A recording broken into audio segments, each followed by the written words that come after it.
In this video, you will learn about data frame operations in PySpark. We will look at the functions such as alias, distinct, and order by. Let's import Spark session from PySpark.sql import Spark session.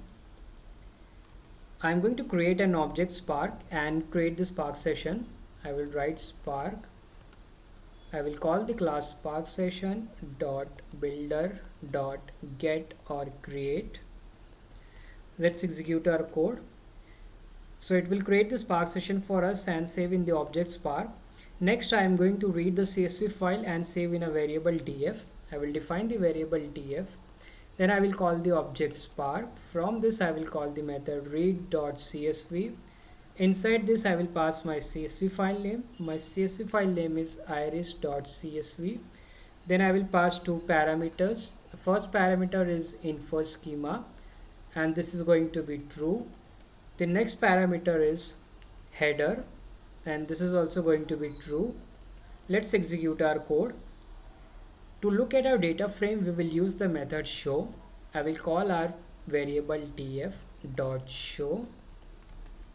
Here in the output, you can see we got the data frame. We have columns such as sepal length, sepal width, petal length, petal width, and species.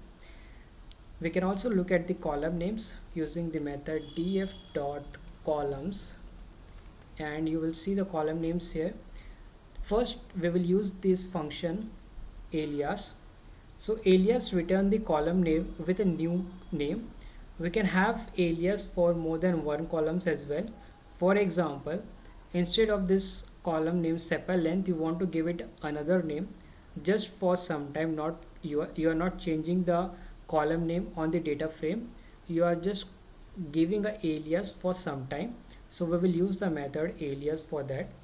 Let's say I will write df.select, and then I will call this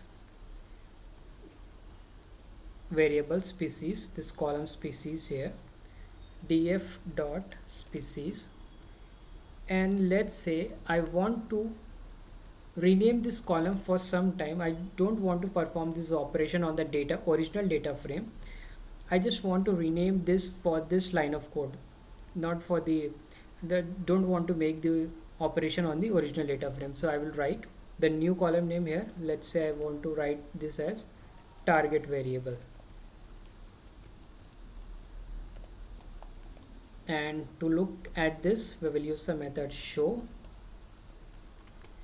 Now here in the output, you can see I have given this column name species a new name, that is target variable, using this alias. So this will not change the original column name. This is just for this line of code. And similarly, I can do this for any other column as well. I'll just copy this code from here. Let's say I'll paste it here, and let's say I want to give this column name just sepal, not sepal length, for time being. So I will, instead of this species column, I will paste that column name here, and then I will write here sepal. Let's execute our code. So now this column name will be sepal just for this line of code. Outside this code, this will not work. This will not work on the entire data frame. This will not change your column name on the original data frame. So using alias, you can give any temporary name to your column. So this is like a temporary name. You are giving a temporary name to your column. The next function is distinct. It will give us distinct values from our column. And here you will see that species column. In this species column, we have 3 distinct values. And to look at the distinct values, we will use the method distinct. I will call df.select, and select method is used to select 1, 2, or 3 or more than 3 columns. I'm going to select the column species, and I want to find the distinct names in our column species. So I will call the method distinct.show, and in the output you can see there are 3 distinct names in our species column: Virginica, versicolor, and setosa. So using this method distinct, you will get the distinct value from your columns. The next method is order by. This will sort our column values based on ascending or descending order. First we will sort in ascending order. Let's say we have this column sepal length. I'll just do one thing. First I'll print the column name here, df dot select sepal length dot show. This is our sepal length column and these are the values. We are going to apply the function order by on this column sepal length, and this will arrange all these values in ascending order. So you will see the difference here. I will write df dot select and then the column name from data frame sepal length,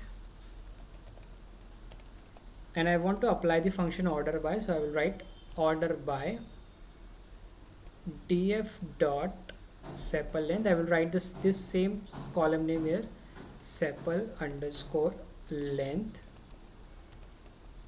and then I will define, I want to order it by ascending order, so I will type dot asc then dot show. Now here in the output you will see this, we have sepal length here, our first value is 5.1, but here you will see in the output our first value is 4.3 because we have arranged this column sepal length in the ascending order. Now the values will start from lowest to highest. The lowest value is 4.3 and then we will have the highest value at the bottom, so we will get that highest value at the last row. So this order by function you can use to order your column based on ascending or descending order, and you can apply this function on any other column. For example, let's say I'll copy this code from here, I'll paste it here, and then instead of sepal length I will write a different column name. So we have this sepal width here, so I'll just change it length to width. I will write sepal width, and here also I will write sepal width, and now you will see the column sepal width has been arranged in ascending order, the first being the lowest value and then we will have the highest value. And we can also verify, I will write df dot select sepal width dot show, and here you will see in the output the first value is 3.5, but after applying the order by and arranging it in ascending order, the first value we got is 2.0.